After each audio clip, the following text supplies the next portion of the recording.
Olá pessoal, sejam bem-vindos a mais um vídeo aqui no canal. Eu sou Armando Vernalha Júnior, dá aquela chegada no meu site, que é o www.vernalha.com.br, assim você conhece mais do meu trabalho e também dá uma olhada na agenda de cursos. Eu estou com matrículas abertas para 2 novos cursos, dia 28/7, o Fotometria mais Flash, o clássico curso de técnica fotográfica aqui em São Paulo. E dia 25 de agosto, curso de fotografia de arquitetura. A gente vai para uma casa bem bacana que vai ser alugada para esse workshop e aí o pessoal vai aprender na prática sobre fotografia de arquitetura. Ambos com matrículas abertas, mais informações lá no meu site, que é o vernalha.com.br. Dá aquela chegada também no site dos apoiadores aqui do canal, que é a Canon do Brasil, a Sigma Distribuidora, e também junte-se à comunidade de apoiadores aqui do canal, junto ao site Apoia-se. Tem várias recompensas para o pessoal que faz o apoio financeiro aqui ao canal, incluindo a participação em um grupo exclusivo no Facebook e também a possibilidade de aulas particulares, consultorias, conforme o valor do apoio. Dá uma olhada no link que está na descrição aqui deste vídeo para maiores detalhes. Vamos lá, gente, sem demorar muito. Tema do vídeo de hoje: 5 dicas para fotografia de natureza. Enquanto eu falar, eu vou colocando aí algumas fotos que exemplificam os pontos que eu quero dizer aqui para vocês. Antes de tudo, pensa com calma no equipamento. Nesse caso agora não vai entrar tantas fotos, mas alguns exemplos. Fotografia de natureza pode demandar um equipamento grande e pesado. Vamos dizer que você vai fazer foto de uma grande paisagem, como uma praia, num amanhecer. Você precisa de uma lente grande angular. Vamos supor que você vai para o meio da floresta e queira fotografar um animal selvagem, ou um pássaro, ou um macaco, como nessa imagem que vocês estão vendo. Esta foto foi feita com uma lente 400mm, uma super teleobjetiva. Ou de repente você quer fazer macro de pequenos insetos, plantinhas, detalhes, texturas. Pronto, você precisa de uma lente macro. Então só nessa brincadeira a gente já falou de 3 lentes diferentes, mais corpo de câmera, mais tripé se você quiser fazer longas exposições, mais filtro ND se quiser longa exposição diurna, mais polarizador. A sua mala fácil vai chegar a pelo menos uns 10 quilos. Aí você programa aquela trilha que é uma caminhada de 12, 13, 15 quilômetros, carregando um pacotão de 10 quilos nas costas, fora o que você vai levar de água, de alimentação e tudo mais.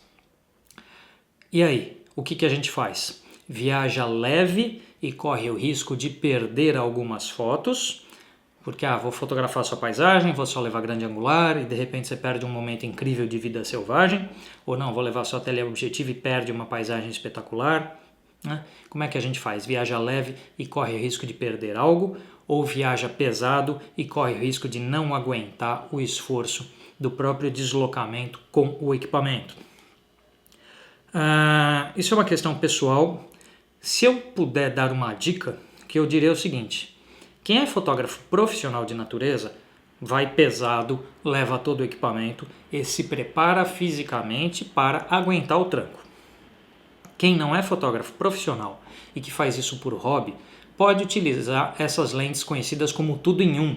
Então você tem uma câmera APS-C, essas lentes que vão de 18 a 135, 18 a 200mm, 18 às vezes até 400mm.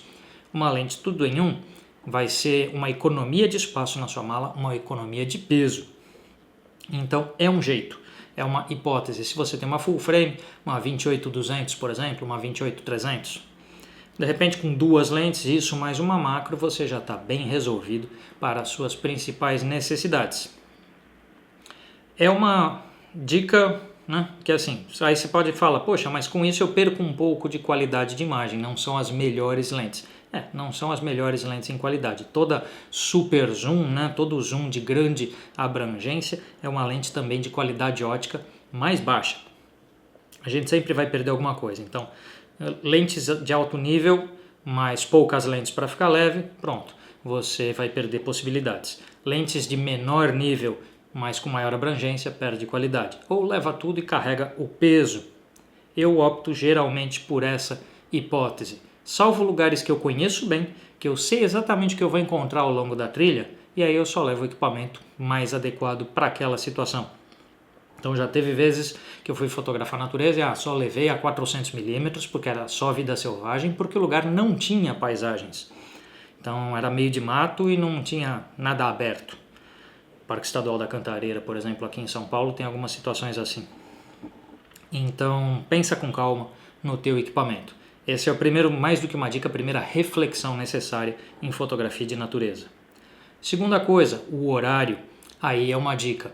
Grandes paisagens pedem uma luz especial, porque senão fica parecendo, se você fotografa aquela praia maravilhosa, aquela grande abertura de uma clareira numa floresta, aquele descampado no meio do cerrado, este tipo de paisagem pede uma luz especial. Senão você tem aquela foto que qualquer um faria com um celular mesmo, não precisava carregar um monte de equipamento. O que diferencia a foto de uma grande paisagem da banalidade da mesma paisagem é a luz. Então você vai deixar as grandes paisagens para o horário imediatamente antes do amanhecer ou durante o amanhecer, durante o nascer do sol, e depois o final da tarde, o pôr do sol e o início da noite, que é quando a gente tem luzes com maior volume e intensidade de cores, maior saturação, maior número de tons. Quando a gente pega o amanhecer, ele tem desde púrpuras, azuis, passando por alguns rosas, depois laranjas. Você tem muitos tons.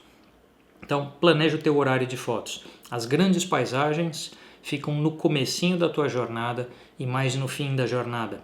O meião do dia é o que a gente usa para os deslocamentos entre um local e outro e para macrofotografia e também para vida selvagem, porque vida selvagem, se é 3 da tarde, a luz está meio em diagonal, nem de cima, nem de lado, se é 10 da manhã, você consegue fotografar vida selvagem, ou você consegue fazer macrofotografia, mas as grandes paisagens ficam muito sem graças no miolão do dia. Até dia nublado, rende muito bem para macro e para vida selvagem, mas para grandes paisagens, uma luz mais especial de nascer do sol ou de entardecer e início de noite é mais ideal. Lentes, terceira dica. Prefira lentes com IS, estabilizador de imagem, ou VR no caso de Nikon, ou SS no caso de Sony, assim por diante, Cada marca dá o nome que quer para isso. Estabilização de imagem. Prefira lentes com estabilização. Lembra da relação que existe entre comprimento focal e o tempo de exposição. Quanto mais longa a lente que você usa, mais curto o tempo de exposição que você usa para evitar um tremido. Com tempos de exposição cada vez mais curtos, fica difícil de você ter luz para fotografar em muitas situações. Aí você se vê forçado a abrir um pouco esse tempo de exposição e é nessa hora que o IS te ajuda muito. Outra coisa é que uma coisa é você no começo da trilha, outra coisa é no fim. Você já andou 15 km carregando o seu equipamento, por mais que você tenha se hidratado e se alimentado, provavelmente seu açúcar está mais baixo, sua força muscular, o tônus muscular já caiu a menos da metade do que é o seu normal. Então você vai estar trêmulo, você vai começar a perder a condição de uma imagem estável. Nessa hora, o IS, mesmo numa grande angular, faz uma diferença danada. Então prefira lentes com IS, VR, OSS, etc. Quarta dica, faça bracketing, O bracketing, para quem não conhece, é aquela técnica em que você faz fotos um pouco mais claras e um pouco mais escuras do que a exposição ideal. Você faz 3 fotos ou 5 fotos ou até mais, indo de uma bem mais escura do que o ideal até uma bem mais clara do que o ideal. Qual que é o objetivo do bracketing? Muitas vezes a gente vai ter uma dificuldade de, ao longo de um dia de fotos, ter certeza de que a gente caprichou totalmente na fotometria de todas elas. E às vezes você olha no monitor da câmera, no histograma, e aí você chega à conclusão de que você tem uma exposição adequada. Mas aí olhando com calma no computador, você pode concluir que uma outra imagem durante o tratamento te fornecia algo melhor. Então, de repente, aquela imagem que era um pouco mais clara do que o ideal, mas que no tratamento rendeu melhor, ou aquela um pouco mais escura que salvou melhor uma alta luz e que no tratamento rendeu melhor. Então, o bracketing te dá essas opções de escolha. Eu faço bracketing de sempre 2/3 de ponto de exposição. Faço 5 fotos, onde uma naquela exposição que eu acho que é a ideal, não necessariamente a exposição central do fotômetro, mas aquela que eu acho a ideal para a cena. Uma 2/3 mais claro que isso, outra mais 2/3 sobre esses 2/3, então fica 1 ponto e 1/3. E depois as mais escuras, 2/3 mais escuro e 1 ponto e 1/3 mais escura que esse ideal. Muitas vezes eu acabo chegando à conclusão no tratamento que uma dessas variações é uma melhor opção para mim. Por fim, vamos falar um pouquinho do foco.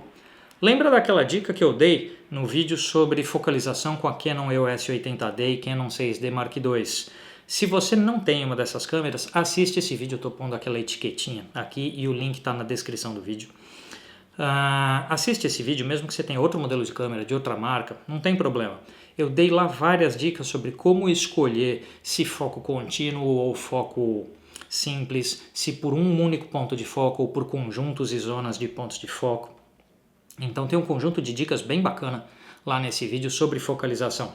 De forma geral, a lógica é assim: se as coisas se mexem, como vida selvagem, escolha foco contínuo. Se as coisas não se mexem, grandes paisagens ou mesmo macrofotografia, detalhes e texturas, aí você vai para o foco simples.